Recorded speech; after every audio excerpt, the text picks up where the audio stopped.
дошли до самите граници. И Русија кажа дека НАТО не може да влезе во Грузија, не може да влезе во Украина. Тоа е факт. Разбирате. Зашто се доведува безбедноста на Руската Федерација во прашање и ракетите ставени на границата на Украина со Руската Федерација вика за 2 минути се во Москва. Такво нешто нема да биде прифатливо. И тоа го кажа повеќе пати и го овие го игнорира. Го земаа русите Крим, затоа што таму е главната, најголемата руска војна база на Крим. Русите рекоа, американците ќе ги дочекаме кога сакаат на Крим. Меѓутоа, никогаш нема да им одиме на гости на Крим. Најголемата руска база. А Крим во 50-те години Горбачов им го даде, Горбачов беше украинец, им го даде на украинците, беше руски. Тоа е исто факт. Во 2014 година беа подпишани 2015 година Минските договори, 1 и 2. Ги подпиша председателите на Франција, Германија, Русија и Украина. Да се реши со, кримскиот проблем, Украина да се раштитат работите, да нема НАТО бази и така натака и да се смени ситуацијата. Не ги спроведува. Знаете што ќе Меркел за тоа рече? Тие договори ги подпиша Меркел. Тие договори беа подпишани, вика, да се добие време да се спреми Украина за војна со Русија. Кој е виновен според вас за војната со Русија? Војната не е меѓу Русија и Украина. Војната е меѓу Америка и Украина, Америка и Русија, а Украина е колатерална штета. Тоа е основата.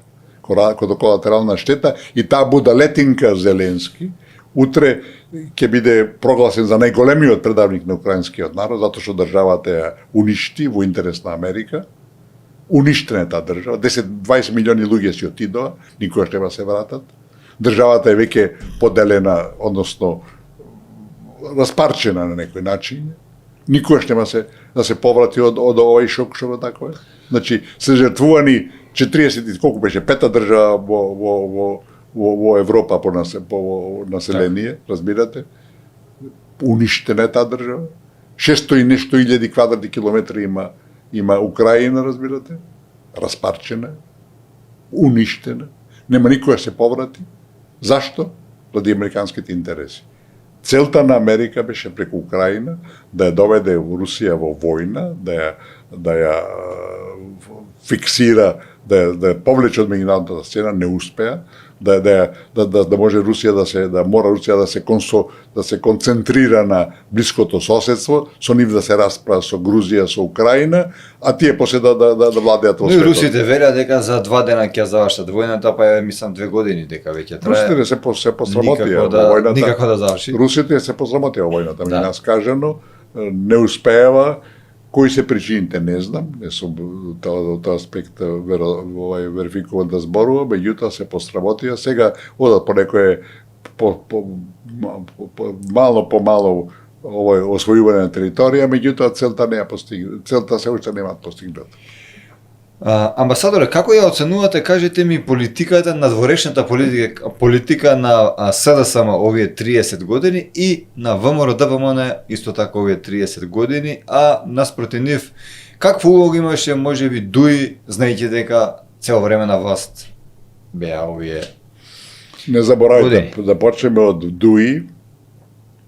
Бранко и другите вика, не така, кога се подпиша договорот во Охрид, што е наша капитулација, тоа е нашата првата сериозна капитулација, после следеа нивици и непријателство со Бугарија, значи тоа е нашата прва капитулација.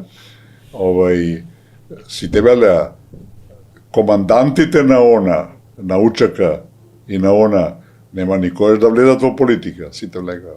И Бранко после кратко време ги внесува, значи покажува дека неконзистентна политика под диктат на странците.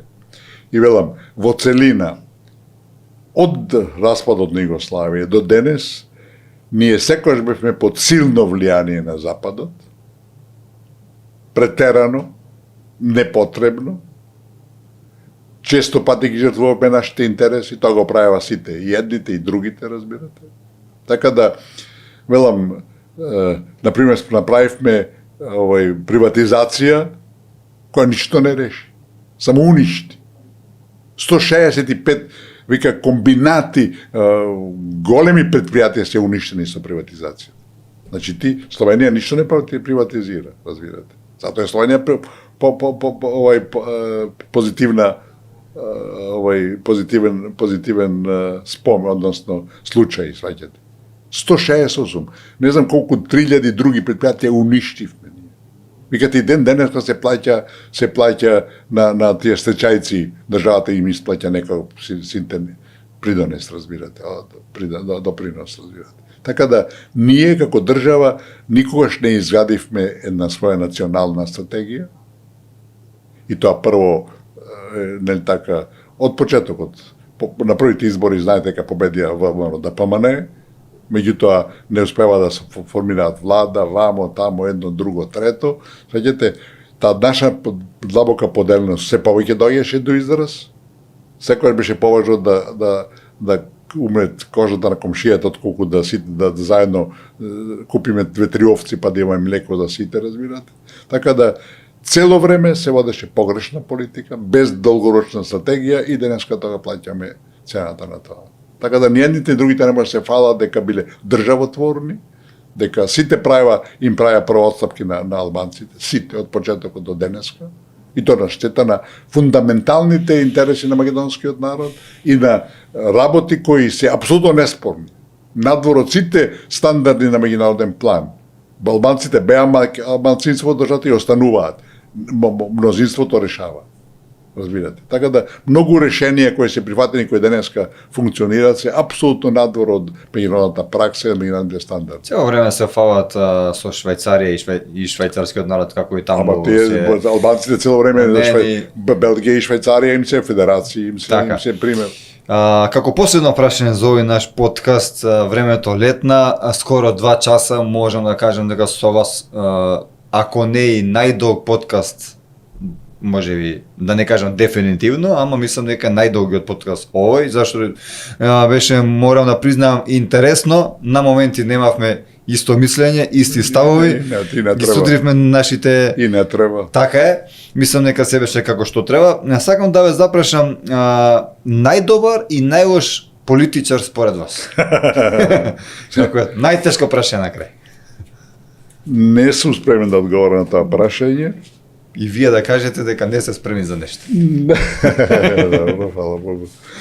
Мислам дека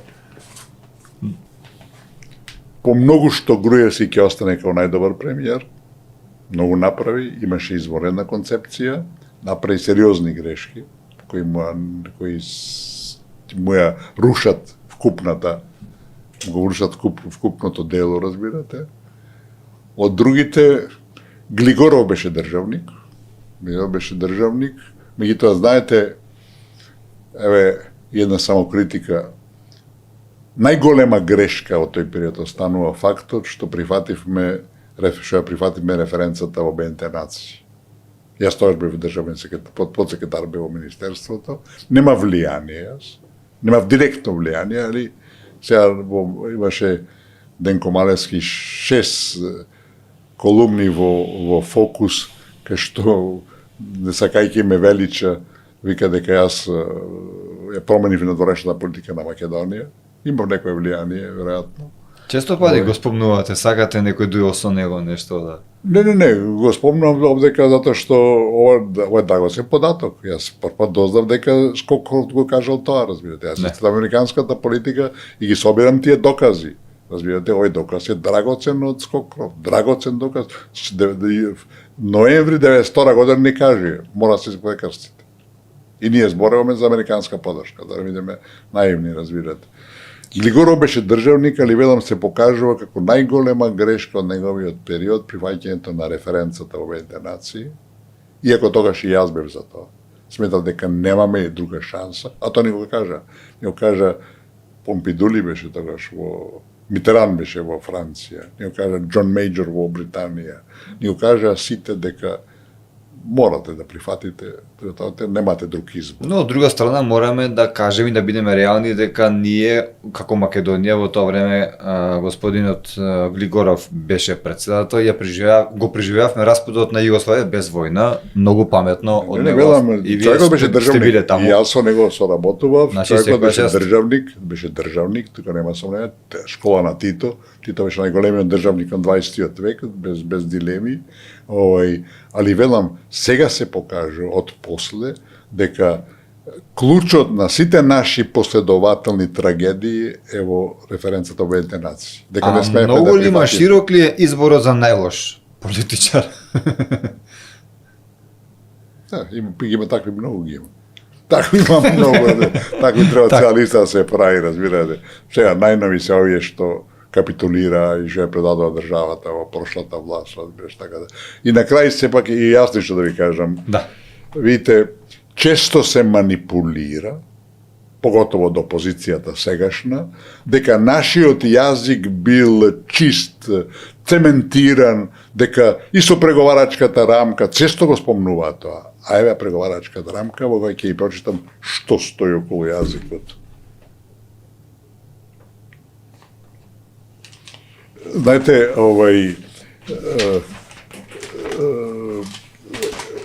Европскиот парламент Европскиот парламент покажа дека Европа апсолутно не е иста линија со Бугарија, дека ни јазик не признаваат ни националност ни ништо. Еве што вика во 23-та член, да го наречеме, или ставка од преговарачката рамка. Не. Ако мислите дека, еве, ако збориме за спогодбата... Не, за јазикот зборуваме, чекајте сега го земам преди, ево го, да.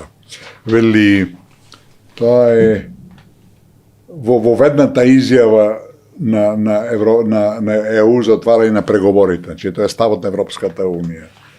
Вели, во однос на преводите на ки коминотер, значи на сите овие, што се вика 32 правила на Европската Унија за членство, вика правото за преводите на е на македонски. Не кажува јазик. Што вика е на македонски, а не кажува јазик. Што на македонски? Ма добро, Песни? Не, чекајте, али продолжувајте. Македонски е спомнат. Не. ЕУ ги зема предвид, значи на македонски, и продолжува. ЕУ ги зема предвид соодветните еднострани декларации на Бугарија и Северна Македонија за македонскиот јазик. Бугарската би каже дека не постои македонски јазик, а нашата беше дека нашиот јазик е кодифициран во 45-та година, потврда за нивната. И не вели дека, знаете, како во дипломатскиот јазик, вели, ги нотираше, ако ги нотираше, значи е запознает. А он вели ги зема предвид. Значи го зема предвид дека за Бугарија македонскиот јазик не постои. Значи ова не е чист македонски јазик. Ова е македонски јазик спрема бугарските заклучоци, односно поставки, а тоа е дека не постои. И уште едно прашање имаме од нашите гледачи, би сакал да ви го прочитам, а тоа се однесува околу кредитот со Британија. Што тоа значи за Македонија? Се повторува ли историјата од минатото кога Британија имала аспирација за контрола на територијата Македонија со цел да направи држава? Што значи заканата од Макрон дека ќе ја признае Палестина државата на идното собрание на ООН, на Обединените нации? Да, видите, ова околу Британија, кај нас како и во се друго, се крена различна прашина, разбирате. Поделени мислења, да. Да, добро. Велам, кај нас тие поделени мислења се најчесто диаметрално спротивни. Ако има, знаете, различни мислења или кои се во основата блиски, се голтаат, али кои ќе се конфронтираат тотално, тоа веќе зборува за нешто друго, неповолно и негативно. Значи, прво да почнеме од британскиот интерес. Британија се повлече од Европската Унија и сега бара нови сојузници. Сега бара нови партнери, нови содржини, неодамна подпиша договор за безбедносна соработка со Германија, што е нешто невидено во Европа. Тоа е во рамките на новата милитаризација на Европа, што е најстрашната глупост што ни се случува во последно време. Значи, тоа е дел од британскиот интерес да биде што поприсутна, што пошироко активирана и така натака и така натака. Во целина, за некаква нова британска доминација, влијание пошироко, мислам, тоа е надвор од умот. Во основата се работи за интерес да тие имаат некаде главна улога, да добиваат политички поени и тие ги добија на тој начин, а за нас тука не е ништо спорно. Значи, де факто што се случува? Тие ни помагаат преку гаранции на нашиот кредибилитет, разбирате. Значи, ние за проектите кои ќе ги реализираме не добиваме пари од нив. Ние добиваме нивна гаранција и нашите расписаа веќе конкурс, или така тендер да го наречеме, и не знам колку 20 банки се појавија од цел свет со интерес да влезат во проектите кои ќе се градат, меѓу другите да се надеваме дека и Чебрен ќе го стават на таа листа, разбирате, покрај брзата пруга. Значи, се работи за еден поширок пристап кога и нашиот интерес постои и нивниот. Тие сакаат да помогнат, сакаат поени на надворешно политички план, а ние на тој начин добиваме поевтини кредити. Така да не е нешто што Британија ќе инвестира во Македонија директно, нешто што така ќе бара наши концесии и слично. Иако тоа веројатно ќе има и тоа често го спомнуваат прашањето на бегалците, на мигрантите, не. Тоа е клучното прашање, да. Да, дали ќе има такво нешто, никош нема да прифата такво нешто, да сум убеден во тоа. Тие можеби ќе бараат, разбирате. Меѓутоа, со самиот факт што сме ние тука на нашата поголема контрола на границите, го намалува приливот на бегалци. Тоа и тука може да се гледа нашата улога. Значи, тоа е првиот дел од тоа прашање. Значи, Британија покажува една да речем, динамична надворешна политика после издегувањето на Европската Унија, да биде што поприсутна во регионот, бидејќи Европската Унија, ние овие 5 земји сме надвор од Унијата и тука имаат простор за некое поголемо влијание. И тие тука влегуваат во Македонија, веројатно во Србија се сигурно присутни исто така, не знам, на некој поширок начин. Во однос на заканата на Макрон. Заканата дека ќе признае палестинската држава. Ја како не залажам, околу 140 држави од колку се неполни 200 од Обединетите нации признаваат Палестина како држава. Американците го имаат тоа најавено, па го одложија, разбирате. Тоа е позитивен чекор, бидејќи ова што се случува на Газа е невидено, разбирате, и додека руската интервенција или војна или агресија, како сакате, во Украина, сите ја осудија и секојдневно измислуваат санкции против Русија. Велам, Трамп сам рече дека виновен за војната е Киев, кој провоцираше со членството во НАТО, а никој не ги осудува Израел. Зеленски, да.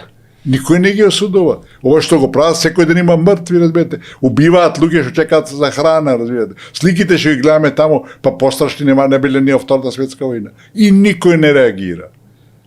Меѓу другото, потегот на Макрон е резултат на новата политика на Трамп, разбирате. Сите сега се наоѓаат во небрано. Трамп ја игнорира Европа на еден отворен начин и сега Трамп, Макрон кој е многу амбициозен и не така до година ќе има, ако не се лажам, председателски избори, се обидува да ја зајакне својата позиција која му е многу слаба моментално во Франција и со еден ваков поти кој е апсолутно позитивен. Треба сите да признаат Палестина. На вечеравеа сега. Да, сите треба да ја признаат Палестина како независна држава, разбирате, и да го направат тоа американците и тогаш веќе работите ќе почнат по-реално и да речем, по-координирано да се решаваат. Ова се случува во Палестина, на Газа конкретно е срам за сите нас, разбирате, а сите молчат. Сите молчат што, велам, двојни стандарди на еден неприфатлив начин. овдека осудуваш, а овдека толерираш и мислиш дека така треба. Не е во ред. Замижуваш, буквално. Буквално заминеш, се правиш дека си одсуден. Така. Велам нешто што е апсолутно неприфатливо и тоа е нова потврда за двојните стандарди и на Европа и на Западот во целина, кои не им служат на чест. А ние сме најголема жртва на тие двојни стандарди. Ви благодарам што ми бевте денеска гостин и ви посакувам добро здравје, да се видиме тука повторно и да ни бидете гостин. Ми беше големо задоволство. Поздрав за сите ваши гледачи. Драги мои, тоа беше амбасадорот Ристо Никовски, а вие го гледавте најновото издание на Демократски импулс. Бидете така, имајте убав ден и нормално, доколку ви се допадне ова видео, знаете дека треба да стиснете лайк, да го споделите како би допрел до што поголем број на луѓе и да стиснете subscribe на нашиот YouTube канал.